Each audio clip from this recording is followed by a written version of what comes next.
नमस्कार देवियों, सज्जनों, सर्वप्रिय छात्रों, आप सबका हार्दिक स्वागत है शिक्षा पॉइंट पर। समय प्रबंधन उससे भी अधिक महत्वपूर्ण विषय है मन का प्रबंधन, mind management. It's very important to be success in life.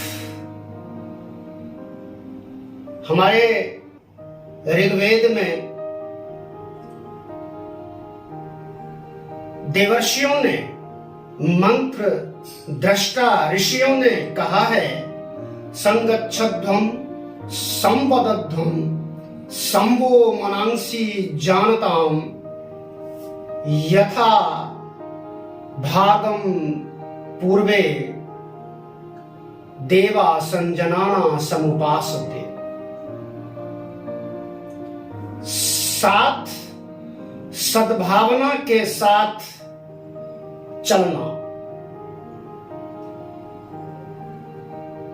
संगच्छध्वम सद्भावना के साथ चलना, संवदध्वम एक आवाज में, एक सुर में बोलना,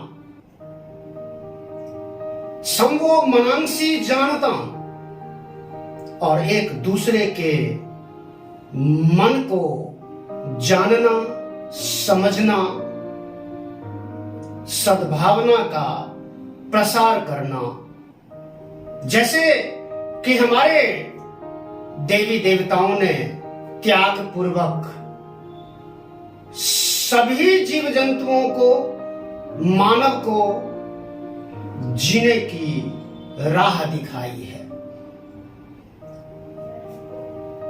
आज हम जब मन प्रबंधन की बात करते हैं तो मैं ये मानता हूं कि मन ही पूरे संसार का अधिष्ठान है। मन है, मन के विचार हैं, उन्हीं से सारा जगत है।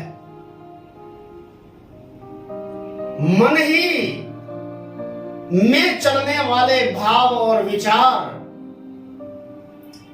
मानव की दिशा को तय करते हैं। हम जैसा सोचते हैं, जैसा हमारा मन होता है, चीजें उसी प्रकार की होती हैं। हमारे कार्य व्यापार भी उसी प्रकार का होता है। किसी ने कहा है, जैसा खाओ अन्न वैसा बनेगा मन। ये बिल्कुल गलत तर्क है। अन्न का संबंध मन से है।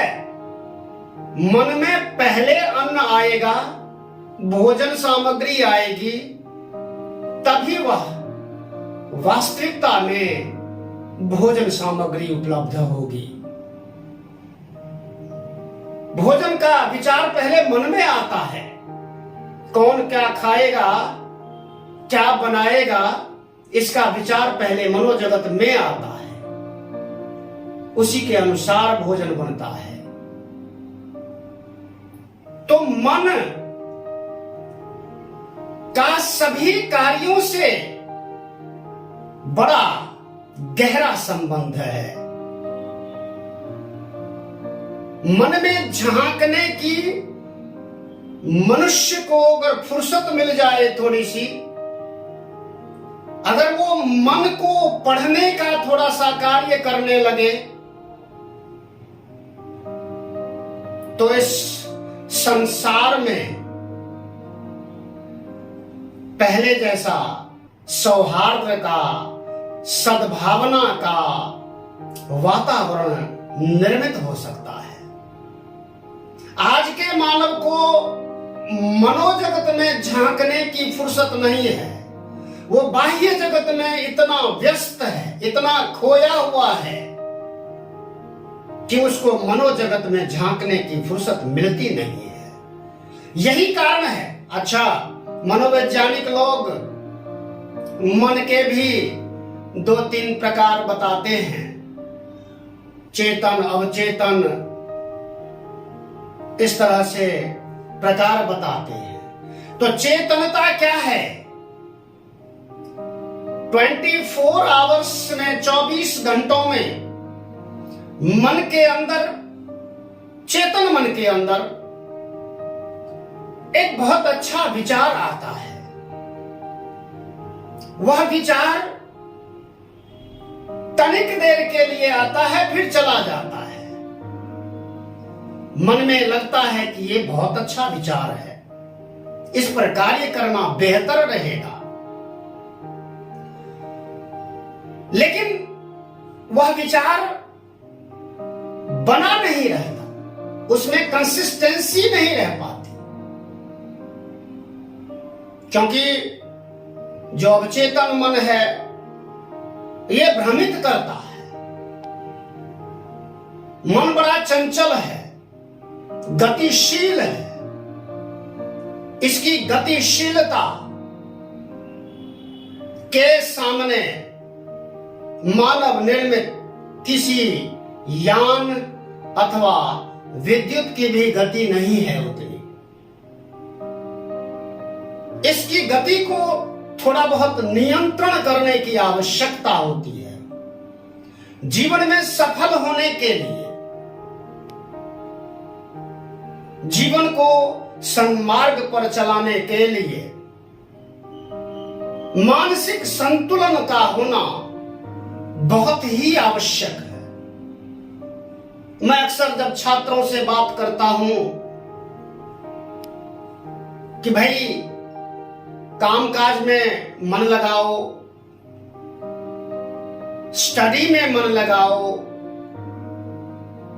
तो कईयों का वक्तव्य होता है कि मन नहीं लगता। ये जो मन न लगने की स्थिति है वह क्यों है? क्योंकि वह अनियंत्रित है, वह अपने नियंत्रण में है नहीं। उसको नियंत्रित करने वाला अगर कोई है तो वह मैं है, मैं हूं। यहां जब मैं बोल रहा हूं तो ये मैं यूनिवर्सल है, सभी व्यक्ति एक मैं है ही। मैं अपनी ही बात नहीं कर रहा। और मैं, मेरा मन, मेरा शरीर, ये अलग अलग इकाइयां होती हैं। मैं एक अलग इकाई हूं, मेरा शरीर एक अलग इकाई है। मैं सर्वोपरि हो सकता हूं, अपने मनोजगत पर नियंत्रण में उसको ला सकता हूं। अपने शरीर के क्रियाकलापों को भी मैं नियंत्रित कर सकता हूं। मुझे ऐसा लगता है कि मैं का ही दूसरा नाम बुद्धि है। मन अगर बेलगाम है, बेलगाम घोड़े की तरह इधर उधर भाग रहा है, तो बुद्धि उस पर लगाम लगा ही सकती है। क्या सोचना है? क्या सोचने से मेरा जीवन समुन्नत हो सकता है, मैं समुन्नत हो सकता हूं। मेरे परिवार की, मेरे समाज, मेरे देश, मेरी दुनिया की स्थिति कैसी सुधर सकती है, कैसे सुधर सकती है, उसके लिए जरूरी है मैं सुधरा हुआ हूं,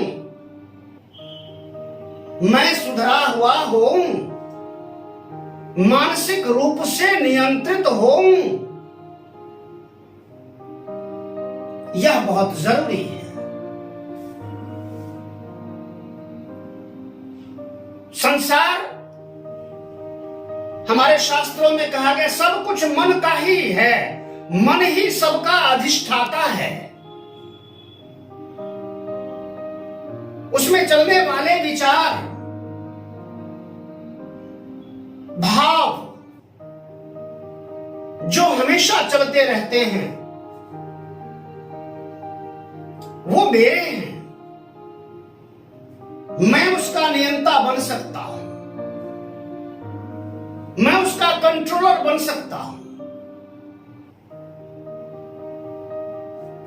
संयोग से आज संसार में, संसार की जो चकाचौंध है,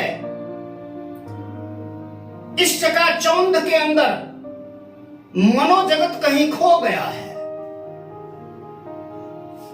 मनोजगत में जो लोग हैं, समाधान में जो लोग हैं,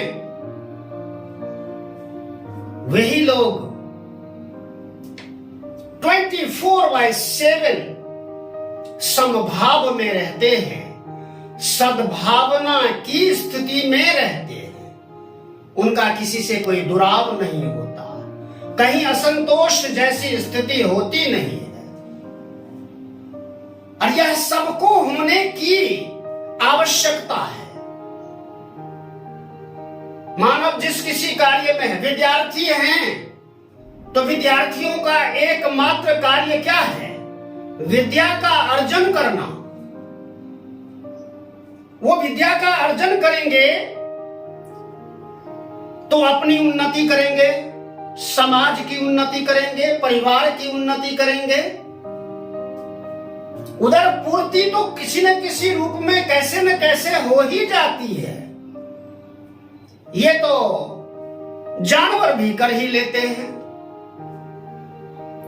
लेकिन जानवर और मानव और पशु में अंतर यही है कि पशु का मन उतना संज्ञानशील नहीं है, मानव अधिक, बल्कि यूं कहें कि मानव ही संज्ञानशील है।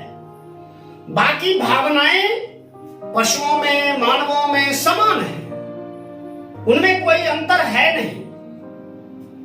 अंतर है तो केवल संज्ञानशीलता का। उस अंतर को समझ करके हम, मानव ने आज कितनी तरक्की की है। आप कंप्यूटर चलाते हो, मोबाइल चलाते हो, आप इन डिवाइसेस के कितने फीचर्स यूज करते हो, कितने फीचर्स आप जानते हो। जबकि इसको अगर मुझे ऐसा लगता है कि ये समुद्र के समान ये डिवाइसेस हैं। दुनिया भर की चीजें, ऐसी चीजें हैं जिनके बारे में प्रयोक्ता को मालूम ही नहीं है। लेकिन जो लोग इन डिवाइसेस को बनाते हैं, इनमें नए नए फीचर्स जोड़ते हैं, उनका मन कितना कंस्टेंटली कार्य करता है, एक निश्चित दिशा में लगा रहता है। वो चकाचौंध में नहीं लगा रहता उनका मन। वैसा होने की आज के विद्यार्थी को, आज के सामान्य मानव को ऐसा होने की बड़ी आवश्यकता है। ऐसा हो करके ही हम अपने समाज के लिए, अपने परिवार के लिए, अपने देश के लिए, अपने संसार के लिए समुपयोगी हो सकते हैं। एक ह्यूमन हार्मनी की आज कमी है। इस कमी को पाटने की